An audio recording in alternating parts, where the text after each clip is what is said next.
We are in Revelation, the 12th chapter. It's been a few weeks since we were here, but you may recall that starting in chapter 11, the 15th chapter, that we entered the seventh trumpet. The Revelation is broken up. Much of Revelation, I should say, is broken up into the seven seals. Of course, when we opened the seven seals, that gave way to the seven trumpets. And that's where we are, is currently in the process of blowing the seventh trumpet. And of course, with the seventh trumpet, we'll see here in another couple of chapters, the seven vials or chalices will be poured out as the action and the infliction of the judgment of God comes upon these people. So I draw your mind back for context's sake to chapter 11, verses 15 and 16. And there we read, "Then the seventh angel blew his trumpet, and there were loud voices in heaven saying," and I suggest that I shared with you, I have this verse highlighted in my Bible because I see it as the very cornerstone, the pivotal verse of the entire book of Revelation. "The kingdom of the world has become the kingdom of our Lord and of his Christ, and he shall reign forever and ever." The idea here is that we are worshiping because the kingdom of Christ has overcome the kingdom of the world. There is victory. And we started into chapter 12 with bringing that victory about. We spent most of the early chapters of this book looking at the judgment on Jerusalem, and we did so from a heavenly viewpoint. We have John standing in heaven, and he sees all these things taking place. And so we're viewing everything as we would through heaven's eyes. But now we're going to come back and review these things in the book of Revelation, but from a very different perspective. Now we're going to be standing on the ground and see many of these same events take place from a standpoint of an individual living. I think that's important for the Christians who are receiving this letter. Because it's one thing to comprehend that God has everything in control, that God has not forgotten you, and that ultimately God's will is being done. But it's another thing to see what it means for my life. A few weeks ago, we talked about the grace of God on Sunday night in a sermon. And I suggest that in Christianity we talk so much about the hereafter, that we can sometimes overlook the idea that God is here for us now as well. When Jesus said in John 10:10, "I came that you might have life and that you might have it more abundantly." It's not just talking about the here and after. The Christian life is a beautiful life. One said, "Christian's life is hard." Another said, "No, try living the other way." There's challenges to the Christian walk, but it's by far the most blessed and beautiful way to live. Not just for the hereafter, but for the here and now. Go ahead. It's the safest way.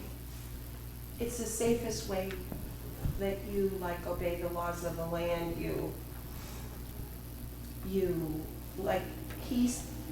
I can never tell what he hears and what he don't, but he told me that Tiger Woods' son was in a bar for quite a long time, and when he left he hit a tree and he's dead. Is that just today? Yesterday. But don't quote that because he messes up. Bill told you that. Yeah. Has anyone else heard that? What you heard on the news. Oh. No one else has heard that. Right. So, but it could happen. It could happen to, It illustrates the point that bad things happen to Christians, obviously. Right. but there's a lot of safety valves as well in Scripture Right. built in. Absolutely. So what we have here then is we see God bringing his kingdom to earth in chapter 12. We looked at the first 6 verses, but we're going to look at those again briefly and move on. Starting in verse 1, chapter 12. And a great sign appeared in heaven, a woman clothed with the sun, with the moon under her feet, and on her head a crown of 12 stars. She was pregnant and was crying out with birth pains in agony of giving birth. And another sign appeared in heaven. Behold, a great red dragon with 7 heads and 10 horns, and on his head 7 diadems. His tail swept down a third of the stars of the heaven and cast them to the earth. The dragon stood before the woman who was about to give birth, so that when she bore her child, he might devour it. She gave birth to a male child, one who is to rule all the nations with a rod of iron. But her child was caught up to God and to his throne. And the woman fled in the wilderness, and she was in where she has a place prepared by God, in which she is to be nourished for 1,260 days. So we start off with what kind of sign? A great wondrous sign. Yes, a great sign, a wondrous sign. That is notable because we see, and we will see for chapters to come, many other signs. But notice that the next sign that comes, verse 3, and another sign appeared. We don't see that adjective, great, before it. It's just a sign. So this woman that we talked about is clothed with the sun. She has under her feet the moon, and she has a crown of 12 stars. Primarily, we're saying she's glorious, right? She's above all other women. I believe what we are seeing here is the faithful remnant of the Jewish people. I think it's easier if we view her as God's people, because we're going to see that in time she's not the Jewish people. In fact, we're going to see that the Jewish people are the enemies of God. But even when the Jewish people are the enemies of God, there was a remnant of the Jewish nation that were God's chosen people. And so, specifically, early on, I believe we're talking about the faithful remnant of Judaism. But broadly speaking, it's the people of God. The 12 stars in her crown, I think, is a real good indication of that, referring to the 12 patriarchs, the 12 sons of Jacob. Christian, can you name those 12? No. Just checking. He'll do that for you next week. He'll be able to recite the 12 sons of Jacob. Maybe. He's sitting here thinking. She gave birth. We know this because it's real easy to see who she gave birth to, right? From 2 things. If we come towards the end of this reading, verse 5, she gave birth to a male child who is to rule all nations with a rod of iron. Does that verbiage ring a bell? It's meant to. Right? Like so much of Revelation. That is Psalm 2, 6 through 9. A messianic psalm about Jesus. And he is to rule with a rod of iron. And it's also a passage that John in the book of Revelation has cited many times. Furthermore, he was to be devoured, but her child was caught up to God and to his throne. Where did Jesus go when he ascended into heaven? The right hand of God. Where's God at? On the throne. Right? So it's easy here to see that the child is Jesus. But the child is also more than Jesus, isn't he? Remember the last time we studied this 2 weeks ago, we went to Isaiah 66, and verses 66 and 67, where it talks about a woman giving birth before she goes into the pain of labor. And that when she gives birth to children. And the question is asked by Isaiah, will a nation give birth in one day? Remember, we went back and we looked. God promised to Abraham that he would make him a great nation. And it took hundreds and hundreds and hundreds of years for that to be fulfilled.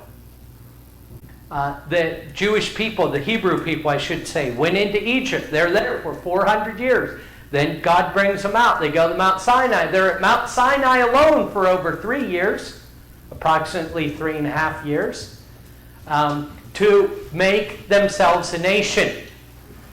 But when God gives birth, when the Jewish nation gives birth to the kingdom, it happens on one day, the day of Pentecost.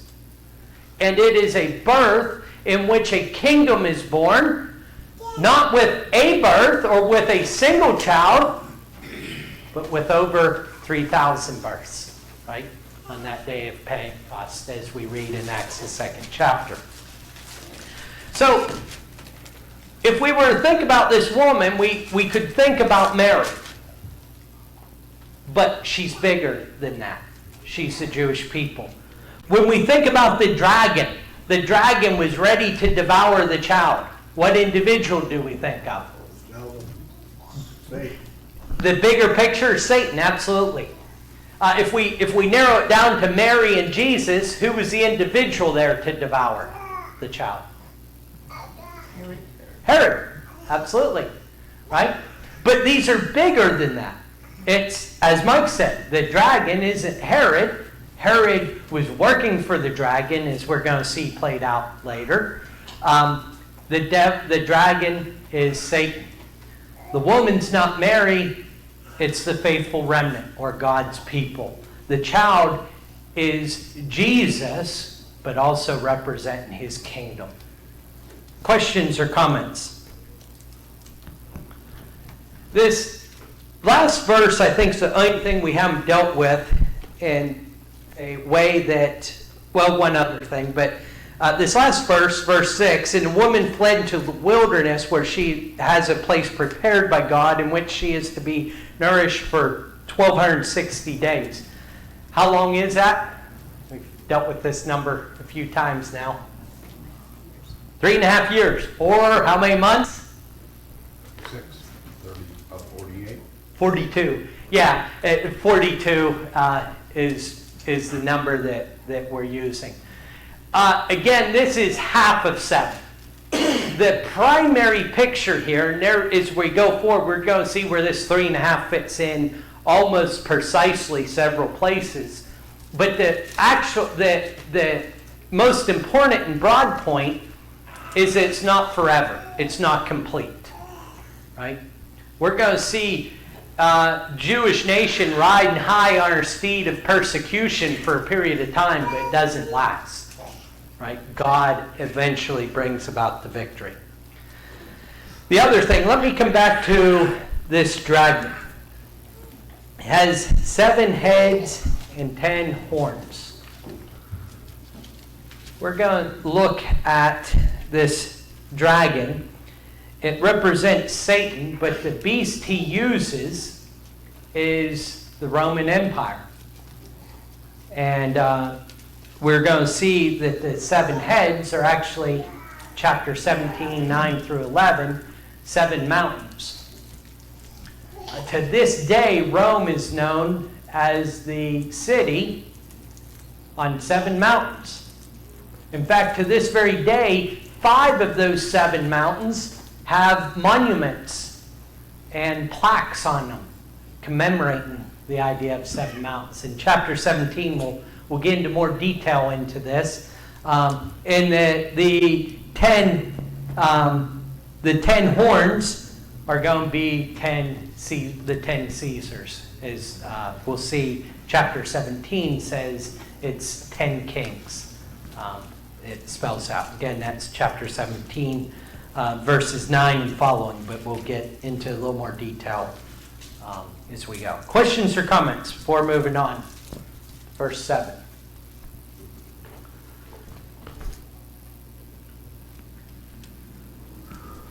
Paul had his hand up. I wasn't sure if he was waving or making faces at me. 7 through 12. Now war arose in heaven, Michael and his angels fighting against the dragon. And the dragon and his angels fought back, but he was defeated, and there was no longer any place for him in heaven. And the great dragon was thrown down, that ancient serpent, who is called the devil and Satan, the deceiver of the whole world. He was thrown down to the earth, and his angels were thrown down with him. And I heard a loud voice in heaven saying, now the salvation and the power and the kingdom of our God and the authority of his Christ have come. For the accuser of our brothers has been thrown down, who accuses them day and night before our God.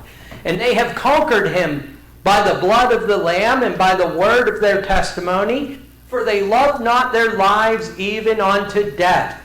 Therefore rejoice, O heavens, and you who dwell in them. But woe to you, O earth, and sea, for the devil has come down to you in great wrath, because he knows that his time is short. Boy, what would we describe that as other than apocalyptic? Right? We say that from this very word, revelation, apocalypse. Right? These dramatic events. Now, many go far back into the past for these events, verses 7 through 12, and talk about when Satan fell from heaven. Many go to the future and see a great battle in heaven waging, and which Satan will ultimately lose. But I believe that this goes hand in hand with the birth of the Son. In context, 1 through 6 was talking about the birth of Christ and the birth of the kingdom. And what we're going to see is that these are connected. In fact, before we look at detail, if you would, look at verse 10. And I heard a loud voice. This is immediately after Satan and his angels are cast out of heaven. I heard a loud voice in heaven saying, now the salvation and the power and the kingdom of our God and the authority of his Christ has come. When did that happen?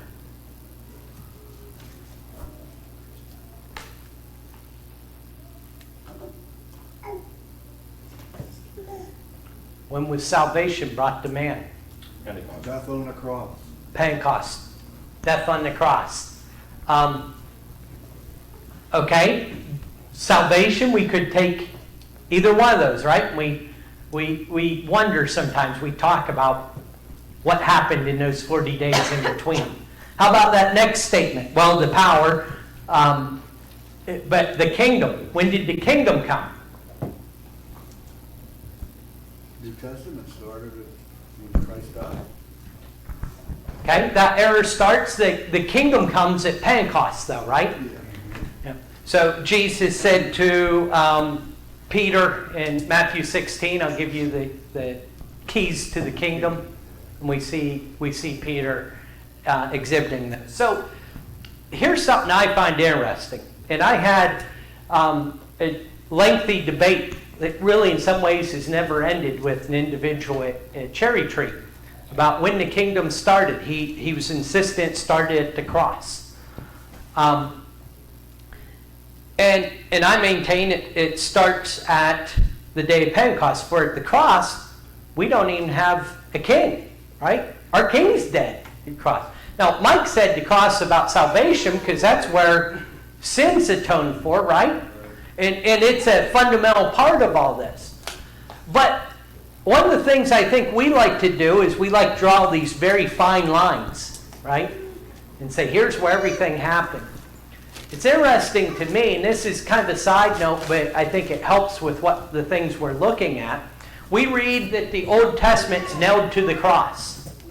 That was the argument that my brother, my dear friend in Cherry Tree said, well, if the Old Testament's nailed to the cross, then the New Testament has to start there. But what do we do with those 40 days? Let's go a step further, especially we're studying Revelation. God allowed that Old Testament to remain in effect up until 70 AD. Now, allow me, when I say remain in effect, it was not the way of salvation. But we even see Paul offering sacrifices. We see the apostles going into the synagogue and teaching in the synagogue from the Old Testament, right? They're teaching about New Testament. My point is that God is preparing mankind. He's drawing them out. He's drawing them to his kingdom. We like to see those as sharp lines. I think what we see is God being patient and giving people time to make the changes that they made. How many times did Paul argue? It's interesting to me, and I struggled with this when I was young. Paul makes the argument that the Gentiles are not to be judgmental of the Jews and their traditions. And he's telling the Jews, you can't enforce your traditions on the Gentiles. You know what he never tells the Jews to stop doing? To give up their traditions. Their traditions were that Old Testament law. My point is that God is bringing them through. Where's the exact line? What happened to those souls that died in those 40 days between the two covenants? That's God's, right? And I'm not going to spend a lot of time drawing a very fine line back there for them. But all these things are in that time frame, right? We're connected with, this war is connected with the birth of Christ and the completion of his kingdom. Think about a couple more things. Genesis 3:15. God says to the serpent, I will put enmity between your seed and her seed. You shall bruise his heel. Right? What was that referring to? Satan bruising the heel of Christ. How did that happen? On the cross. And he shall crush your head. How did that happen? After you rose. The resurrection. Right? Jesus says, I will build my church, going back to Matthew 16, I will build my church and the gates of hell shall not prevail against it. This battle takes place, Satan loses when the New Testament is implemented. Now, allow me to back up here and we'll look at the details. I'll make my case for this and then you can comment.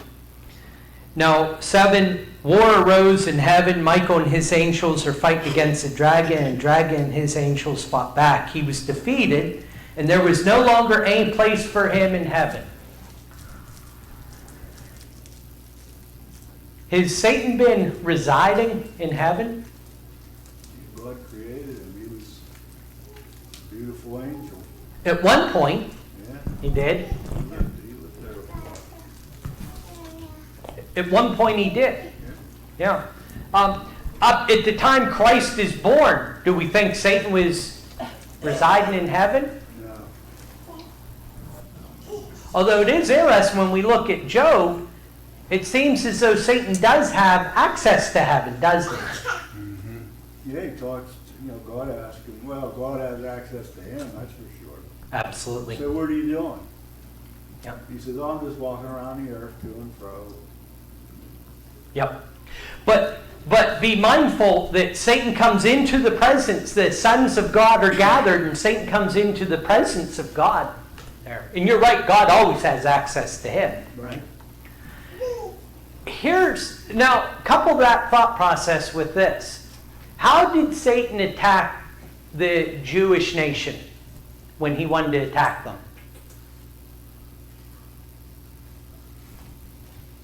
Through surrounding countries that attacked them.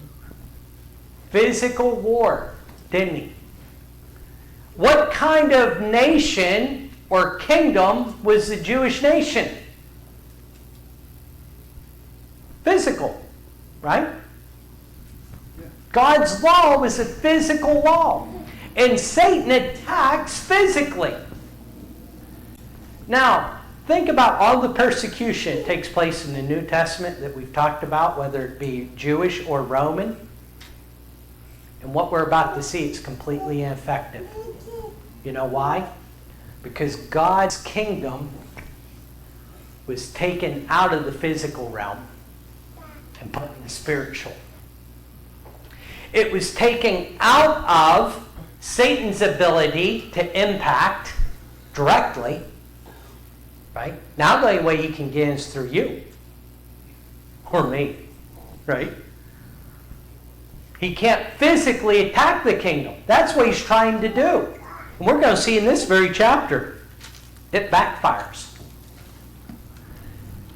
Satan being thrown out of heaven here, I believe, is symbolic of the fact that God's kingdom was taken from a physical kingdom into a spiritual realm of which Satan cannot directly attack any longer. Now, we'll get back to the salvation, power, and kingdom and authority. Verse 12, though. Therefore, rejoice, O heavens, and you who dwell in them. But woe to you, O earth and sea. What his revelation used to symbolize with earth throughout this point, or land? What does that symbolize? Not just Revelation, the entire Old Testament. The Jewish nation, right? Seas were symbolic of heathen nations. I believe in context of the kingdom being made spiritual, he's saying, blessed to you who are in the church, or who dwell in heaven, but woe to you, O earth, or Israel, and sea, or Rome, along with all the other Jews. For the devil has come down to you in great wrath because he knows his time's short. These are the people that we're going to see judgment reaped upon. Israel and Rome in the chapters to come. The church is saved throughout it. Remember the woman in the wilderness? She's being nourished, she's being protected, she's being cared for. Questions or comments on that? Now, we see as we come back to 10, those are some deep ideas, so it probably will take some time to stir those around and to look at passages and consider those. The church brings about salvation. Christ brings about salvation. Notice, though, I just misspoke. Does it read, now salvation and power and kingdom of our God? Did I read that right? The, right? Before each one of these. Not just salvation, not just victory, the salvation is brought about. The power, the kingdom of our God, and the authority of our Christ. These things come about with the church, and they are they are proving in history in 70 AD. Up until this time that we're studying about, Christianity was an offshoot of Judaism. And the Jews are saying, these aren't even God's people. That does not happen after 70 AD. They stand on their own, and it's proven to be the victory, the power, the kingdom, having the authority of Christ. Isn't it interesting? Satan is referred to as the accusers of our brother. To always say this, I never thought of Satan that way, but what's he doing in the garden? He's accusing, right? Look at Job. He's accusing, right? Oh, Job, he's only faithful to you because you built a hedge around him. He's accusing. What's he doing to the church? He's using the Jews to accuse them. You're not true. You're not the real people of God. He's accusing them. But he's been defeated.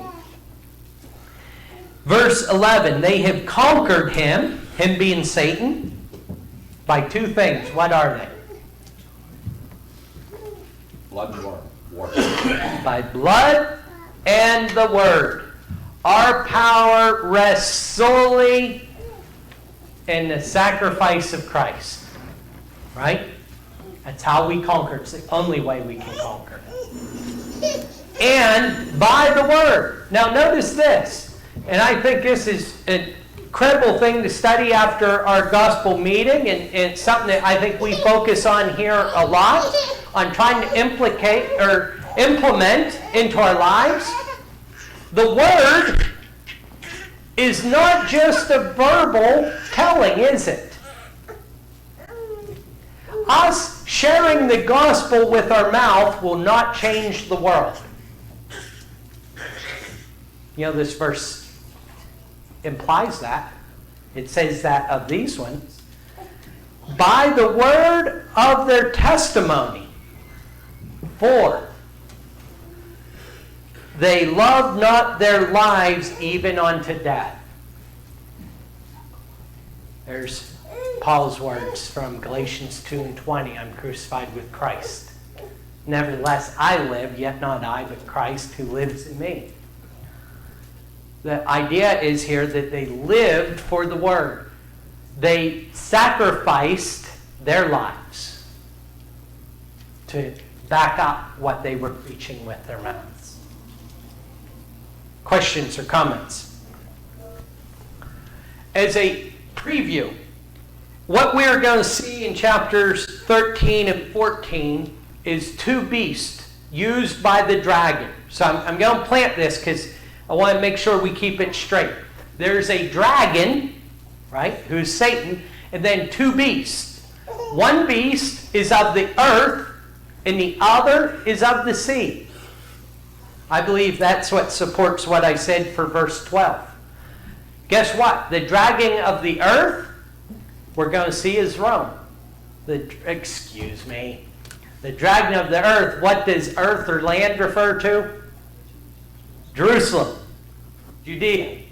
The beast of the sea is going to be Judaism, a corrupt Judaism as we come out. So those are the two beasts. Cam's firing up the phone. He's Googling what I said.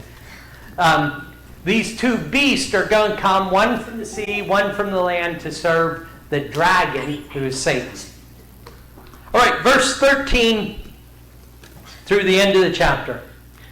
And when the dragon saw that he had been thrown down to the earth, he pursued the woman who had given birth to the male child. But the woman was given two wings of the great eagle, so that she might fly from the serpent into the wilderness, to the place where she is to be nourished for a time, times, and a half a time. There's our 3.5 again. Times, 2, time, 1, and half a time. Verse 15. The serpent poured water like a river out of his mouth after the woman to sweep her away from a flood. But the earth came to help of the woman, and the earth opened its mouth and swallowed the river that the dragon had poured from its mouth. Then the dragon became furious with the woman and went off to make war on the rest of her offspring, on those who keep the commandments of God and hold to the testimony of Jesus. ESV and any English standard or modern English translation will add to that verse. And he stood on the sand of the sea. The King James does not have that. That phrase is in chapter 13 and says, and I stood on the sand of the sea. The difference there is from different manuscripts that are used for translation. And I believe in the King James, the manuscripts that King James use here make by far more sense. That John is standing on the sea, on the sand of the sea, and he's going to describe. Small difference there. But let's come back to 13 to this dragon. He's thrown down to the earth. He's furious now. So what's he going to do? He's going to pursue the woman. She is protected. How does he try and devour her? Flood. Now, this isn't like any dragons we know of, right? It's not fire coming out of his mouth. It's a flood. What do seas, waters, and rivers represent? The Gentiles. I believe that what we see here is Satan using the Roman Empire to attack the church. In fact, Nero's persecution starts, I think, about a year to a year and a half before they go after Jerusalem, after they go after Judea. So Satan becomes mad and he begins to persecute the church. How is the church saved? Verse 16. What comes to help her? The earth. What does the earth represent? Israel. What distracts Rome from pursuing the Christians? Jerusalem irritates them so much that they turn their fury on Jerusalem. And that's what gives the Christians time to flee the cities and to go to the wilderness and be protected. And Rome devours Jerusalem. Questions or comments? Thank you for your time. Next week, Lord willing, we will look at the first beast. Daniel chapter 7 and chapter 9 will be supplementary reading. It will help you if you want to read those two chapters for next week. Thank you.